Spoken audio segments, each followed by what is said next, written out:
ओम शांति। कुछ दिन पहले मैंने एक टॉपिक पे बात की थी, living life in default mode versus creation mode. उस टॉक में मैंने ज़्यादा आपके साथ डिफ़ॉल्ट मोड के बारे में शेयर किया था। कुछ दोस्त हैं जिन्होंने कहा कि थोड़ा सा क्रिएशन मोड के बारे में बताया जाए, तो इस टॉक में मैं आपसे क्रिएशन मोड के बारे में कुछ बात करूंगा। कनेक्ट करने के लिए जो पहला टॉक था उसका कुछ पार्ट मैं यहाँ पर कवर करता हूँ ताकि वो कड़ी जुड़ जाए, आपको लिंक मिले। डिफ़ॉल्ट मोड माना क्या? एक तरह से देखें तो वो एक ऑटोमेटिक रिस्पॉन्स जो अपना आता है कोई भी परिस्थिति में, इन एनी सिचुएशन और इन आवर कॉन्वर्सेशन और कम्युनिकेशन विद एनीवन। किसी के साथ अपनी कुछ बातचीत हो रही हो, किसी ने कोई चीज़ बोल दी हो और जिसमें आप उसका जवाब दे रहे हैं। अब वो जवाब देना नॉट नेसेसरी कि वो बोलने से ही हो, वो आपके सोच से भी हो सकता है। वो परिस्थिति में ज़्यादा सोचने की ज़रूरत नहीं पड़ती है, वो एक ऑटोमेटिक रिस्पॉन्स, ऑटोमेटिक रिएक्शन आ जाता है। मैंने उसमें एक एग्जाम्पल दिया था कि आप घर से मेडिटेट करके या बड़े खुश मिजाज से, अच्छे से माइंडसेट से निकले हो, आप एकदम रिलैक्स्ड हो, आप कहीं जा रहे हो, आप गाड़ी में बैठे, म्यूज़िक ऑन किया और सुनते सुनते म्यूज़िक के मज़े लेते लेते जा रहे हो। सीधा रास्ता है, मतलब कोई दिक्कत ही नहीं है, और एक गाड़ी आ गई और किसी कारण से उस कार ने, वो ड्राइवर ने आपकी कार को कट लगा दी, आपकी लेन काट दी, जिससे अचानक आपको ब्रेक लगानी पड़ी या आपकी जो स्मूथ जर्नी हो रही थी ना, उसमें रुकावट आ गई। अब वो जर्नी में से रुकावट नहीं आई, रुकावट आई आपकी मन की स्थिति पे। जो लाइट माइंड था आपका, जो हल्का सा माइंड था, जो मज़े से आप जा रहे थे ना, वहाँ पर रुकावट आ गई। म्यूज़िक बंद कर दिया और कुछ ना कुछ वो ड्राइवर को आपने बोलना स्टार्ट कर दिया, या तो मन में या तो होठ हिला के, मतलब एक जताना है उसको कि मैं तेरे से नाराज़ हूँ, ये तूने जो किया ना वो गलत किया। अब डिपेंड करता है कि आप कौन सी स्थिति से घर से निकले हो। ये तो खुश वाली स्थिति बताई मैंने, और कोई स्थिति में भी आप समझो स्ट्रेस में या डिस्टर्ब होकर घर से निकले हो ना, तो उसका लेवल कितना है। अच्छा, अगला जिसने कट लगाई गाड़ी को, उसका माइंडसेट कैसा है, वो सिचुएशन जो है उसके अंदर कितनी गहराई है, कितना सीरियस है वो सिचुएशन। तो या तो गाड़ी में बैठे बैठे ही आप दोबारा उसके साथ में चले जाओगे, गाड़ी आप ओवरटेक करोगे, फास्ट चला के जाओगे और बिल्कुल उसकी साथ में आके उसकी तरफ देख के घूर के कुछ ना कुछ बोलोगे या हाथों से इशारा करोगे या कुछ तो गुस्सा दिखाओगे, या ओवरटेक करके गाड़ी रोक दोगे, उसकी गाड़ी के आगे उतरोगे और वहाँ झगड़ा स्टार्ट हो जाएगा। होता है, मेरे साथ हुआ है कई बार।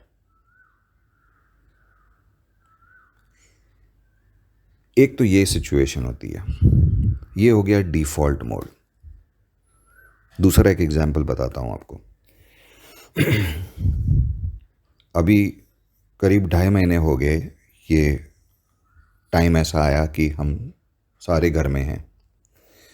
अब मुझे घर में रहने की आदत नहीं है क्योंकि मैं मेरा काम करता हूँ,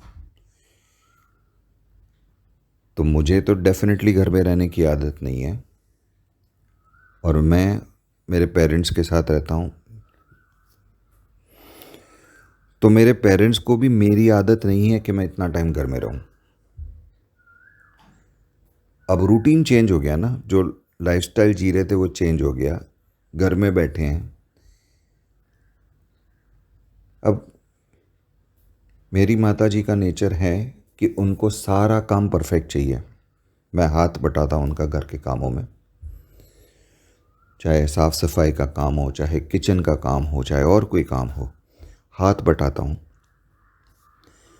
पर मैं मस्त मौला हूँ, मतलब मैं रिलैक्स माइंड से करता हूँ, सारी चीज़ें करता हूँ ना, काम हो रहा है ना।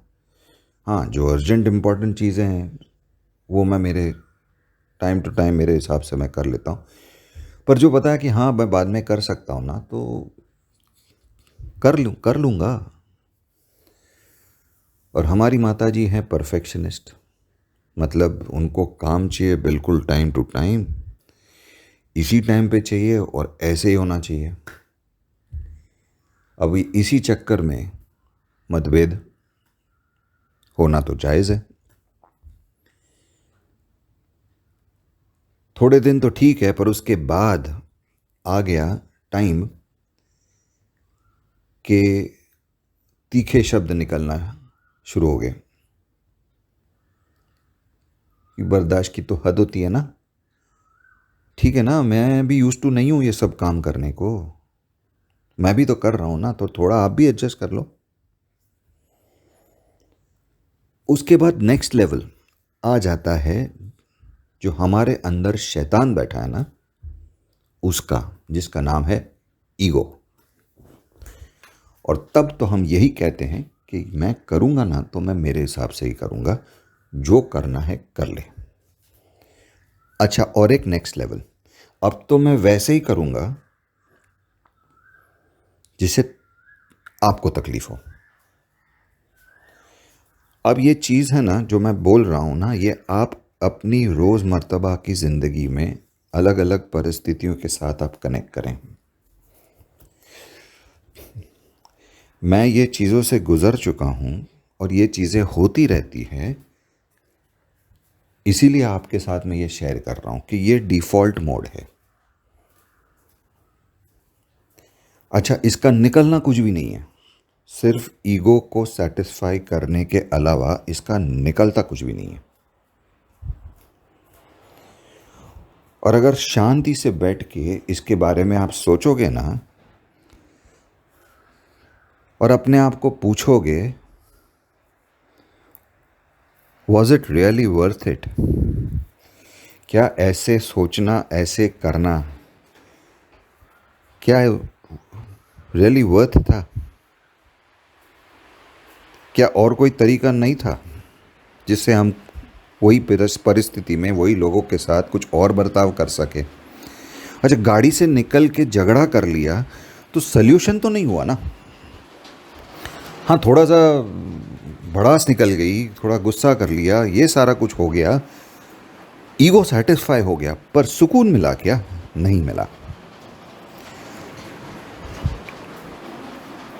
और ज़्यादातर के हम चीज़ें वही करते, क्यों करते हैं? हमारी डायरेक्शन, जो रिजल्ट चाहिए ना, वो डायरेक्शन में हम नहीं जाते, विपरीत डायरेक्शन में ही चलते हैं और सोचते हैं कि उससे रिजल्ट मिल जाएगा। उससे रिजल्ट नहीं मिलता। ये हमने सब ने अनुभव किया है। स्ट्रेस बिल्डअप होता है वो अलग, रिलेशन ख़राब होते वो अलग, उसका असर दूसरे क्षेत्र अपने जो ज़िंदगी के हैं, जो हमें मायने रखते हैं, उस पर असर होता है अलग। और फिर मायूसी आती वो अलग, जाने दे, करना ही नहीं है। और फिर ये अपना संस्कार बन जाता है।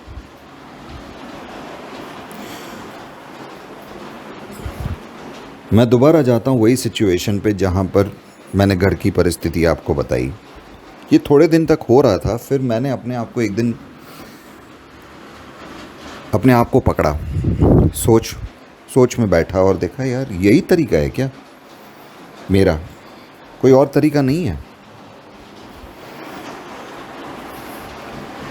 और जब मैं बैठा और मैंने इसके ऊपर गौर किया तो मैंने सोचा चलो मैं उसी हिसाब से करता हूँ जैसे माताजी चाहते हैं, उसी टाइम पे काम कंप्लीट कर लेता हूँ, क्या होगा। मुझे मेरे रूटीन में थोड़ा सा एडजस्ट करना पड़ेगा ना, ठीक है। मेरा जो शेड्यूल है उसको थोड़ा सा शफल करना पड़ेगा, आगे पीछे करना पड़ेगा, ठीक है। और मैंने उस हिसाब से करना स्टार्ट किया, मैंने उसी हिसाब से करना स्टार्ट किया। जैसे उन्होंने बोला ये कर दो, ओके, या उनको बिल्कुल पीसफुली उनको जवाब देना मैंने स्टार्ट किया। ठीक है, मैं करता हूँ, मैं कुछ काम कर रहा हूँ, मैं 10 मिनट के अंदर करता हूँ। और पहले मेरी आदत थी कि मैं बोलता था 5 मिनट और 20 मिनट लगा देता था। डिफ़ॉल्ट मोड है ना, मैं मेरे हिसाब से कर रहा हूँ ना चीज़ें। मैं पहले से नहीं बोलता हूँ कि मुझे 20 मिनट लगेगी, या मैं ये नहीं सोचता हूँ कि मैं 5 मिनट मैंने बोली हुई है, मैं उसी टाइम पे कंप्लीट कर लूँ और फिर उनका काम कंप्लीट करके फिर बाकी का करूँ। नहीं, यहाँ पर फिर मैंने उनको 10 मिनट बोला तो 10 मिनट के अंदर मैंने मेरा काम कंप्लीट किया, फिर उन्होंने जो बोला हुआ था वो काम कंप्लीट किया।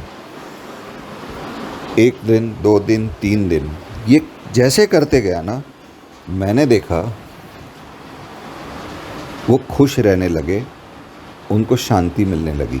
अब जब वो खुश हो गए और उनको शांति मिल गई, जाहिर सी बात है उन्होंने मुझे छेड़ना बंद कर दिया। उन्होंने मुझे छेड़ना बंद किया तो मुझे शांति मिल गई, मुझे सुकून मिल गया। मैं जो काम बाकी कर रहा था ना, वो मैं शांति से कर पाया। यही फ़र्क है। कुछ भी हम कर रहे हैं ना, तो पहले सोच आती है मैं सामने वाले के हिसाब से क्यों करूं, एवरी टाइम मैं क्यों करूं। कहीं ना कहीं एक कॉन्वर्सेशन भी आता है कि मुझे मेरी मर्ज़ी का तो करने को मिलता ही नहीं है। तो ये एक बैलेंस करने वाली बात है। जो भी करें, पर डिफ़ॉल्ट मोड से करने से शायद कुछ टाइम के लिए रिज़ल्ट मिल जाएगा, पर अगर लॉन्ग टाइम के लिए देखोगे ना, तो उसका असर कहीं ना कहीं आपको दिखेगा। बस उतना ही करना है कि शांति से एक स्टेप पीछे लेके ये देखना है कि कैसे आप अपने मन पे कंट्रोल रख के 2 मिनट सोच के फिर आगे बढ़ें कि ये परिस्थिति में मैंने कैसे अपने आप को आगे बढ़ाना है, ताकि मैं जो कर रहा हूँ वो भी मैं कर सकूँ और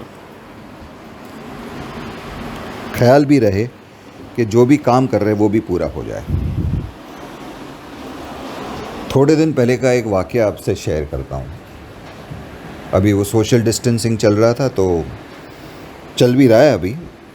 मैं कुछ बाज़ार में गया था सामान लेने, और मेरे एक फ्रेंड है वो मुझे मिल गए। हम लाइन में खड़े थे और चलो मिल गए तो बातें कर रहे थे। तो जब भी हमारा टर्न आया तो पीछे वाले भाई बोलते हैं कि आप अलग अलग नहीं खड़े थे, तो फिर आप एक काम करें, दोनों में से एक ही जा सकते हैं। मतलब एक रिएक्शन मोड था उनका। पहले तो मुझे भी आया कि इनको तो सुना डालता हूँ कि ये टाइम सबके लिए चैलेंजिंग नहीं है, आपको समझ नहीं आती बात। उस टाइम पे मैंने नहीं रिएक्ट किया, मैं चुप रहा, मैं चला गया। हमारे जो फ्रेंड थे उन्होंने बोला आप जाओ, मैं पीछे कैसे मैनेज करना है हम देख लेते हैं। वो बोला ठीक है। जैसे स्टोर में गया, मेरे पीछे पीछे 5 मिनट के अंदर वो भाई साहब भी आए जिन्होंने मेरे साथ इस तरह से बात की थी। मैं उनके पास गया और मैंने उनको बोला भाई साहब आई एम सॉरी। पहले तो वो चौंक गया कि मैं उनको आके सॉरी क्यों बोल रहा हूँ। फिर मैंने कहा एक्चुअली मैं आपको ऑफेंड करना नहीं चाहता था, या जो रूल जो बनाया है ना, मैं डिसिप्लिन तोड़ना नहीं चाहता था। सिर्फ मुझे पता नहीं था, हम लोग ऐसे ही फ्रेंड्स मिले थे तो हम बातें करने लगे थे, पर लाइन में मैं भी खड़ा था और वह भी खड़े थे। तो प्लीज़ आप उस चीज़ को सीरियसली ना लेना, मेरा इंटेंशन नहीं था कि आपको मैं हर्ट करूं। इतना बोल के वो बिल्कुल चौंक गए था। वो मतलब उनको पता ही नहीं था इसको रिएक्ट कैसे करूं। फिर मैं आगे जैसे लाइन में गया शॉपिंग करने, मेरे पीछे वो भी आए। फिर मुझे आके बोलते हैं एक्चुअली आई एम सॉरी, उस टाइम पे मुझे रिएक्ट नहीं करना चाहिए था, आपके साथ ऐसे बात नहीं करनी चाहिए थी। उनको खुद रियलाइज़ हुआ और तब मैंने उनसे कहा कि इट्स ओके, होता है, सारे लोग अभी लॉकडाउन में फ्रस्ट्रेशन होती है, मैं समझता हूँ, कोई बात नहीं। यकीन जानो उनके चेहरे पे इतना सुकून आ गया ना। अब एक बात सोचो, अगर वहाँ पर रिएक्शन वाला हो जाता, आर्गुमेंट हो जाती, मैं डिस्टर्ब होता, वो डिस्टर्ब होते, वो घर दोबारा जाते डिस्टर्ब स्टेट में, और फिर क्या होता आप उसका अंदाज़ा लगा सकते हो। भले छोटी छोटी चीज़ें होती पर कहीं ना कहीं वो डिस्टर्बेंस तो होती ना। और यहाँ जहाँ सुकून से बात कर ली, तो बंदा जब घर जा रहा है ना तो एक पीस ऑफ माइंड लेके जाता है। ये चीज़ मैंने सीखी, मैंने अप्लाई की और आपके साथ शेयर किया। गाड़ी चलाते वक्त कोई भी अगर कट लगा के जाए उसको सुनाना ज़रूरी नहीं है। अगर कहीं टच भी हो जाए ना तो झगड़ा करना ज़रूरी नहीं है, क्योंकि उससे वो रिवर्स तो नहीं होता। हाँ, उस टाइम अगर उतर के शांति से बात कर ले कि ठीक है क्या हुआ, और उस बात को ज़्यादा इम्पोर्टेंस ना दे। एक्चुअली जो सिचुएशन है ना उसको डील करें, इंस्टेड ऑफ अपने माइंड को जो उस टाइम करना है ईगो में या रिएक्शन में, उसको इम्पोर्टेंस देने का। वो कहीं पे भी आगे नहीं लेके जाता और ज़्यादातर के लोग वही करते हैं। होता है, मेरे साथ भी हुआ है, होता रहता है, हम सबकी ज़िंदगी में कुछ ना कुछ होते रहता है।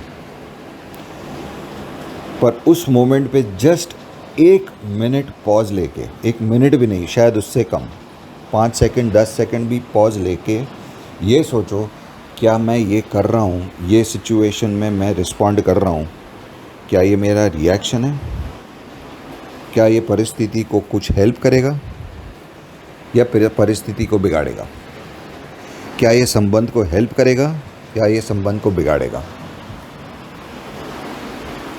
एक व्हाट्सएप पे कोट आया था, एक मैसेज आया था, बहुत सुंदर, एक नेचर का, जैसे वहाँ पर पहाड़ है, पेड़ हैं, ग्रास है, बहुत सीनिक, किसी ने फ़ोटो निकाल के शेयर किया था, मुझे बड़ा अच्छा लगा। तो उसको मैं गौर से देखते रहा ना,